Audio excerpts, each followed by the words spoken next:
Hello， 大家好，我是于野，工地上的塔吊司机啊。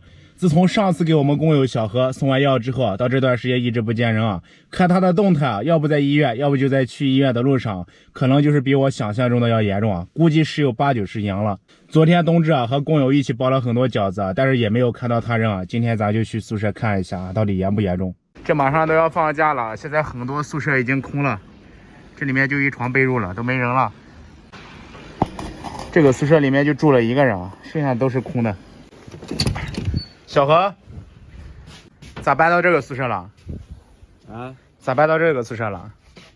啥时候搬过来的？昨天上午。今天有没有好点？好多了。输了几天液？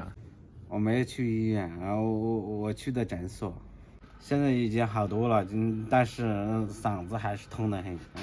这个宿舍就住你们3个人啊？是的。都是你们班组的啊？嗯。啊，这里面挺好的，挺宽敞的。是啊。你之前那个宿舍人就比较多。今天中午吃饭了没有？今天中午吃的饭，10块钱的，蔬菜10块了，荤菜12块了。啊，单独炒。就专门不打菜了？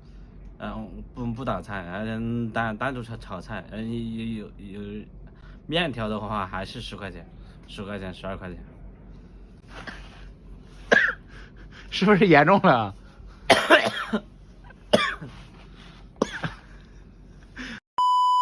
换个外屏的话要130，加上一个那个喇叭坏了啊。那就是现在喇叭也有问题对吧？我就是还跟他说过，我说那个喇叭有点问题，也有问题，所以说连换喇叭一起的话也要200。买个便宜点的，买个700、800块钱的也行。我不买700、800，就买的这个大衣啊。这是棉袄吗？像羽绒服。啊，这个买的羽绒服啊。这个一看就是羽绒服嘛。你看那个面料啊，可以啊。这是羽绒的。这个多少钱？这个90元。90？ 90块钱。那他要价是要的120嘛，讲价，而且讲好久。后面也挺合身的啊。不大可以。这个你就不要穿着上班了啊。这个衣服你把这个洗一洗，专门上班穿。那个可以啊。这个上班就真的可惜了，穿这个上班。是的。你现在多久和你爸没联系了？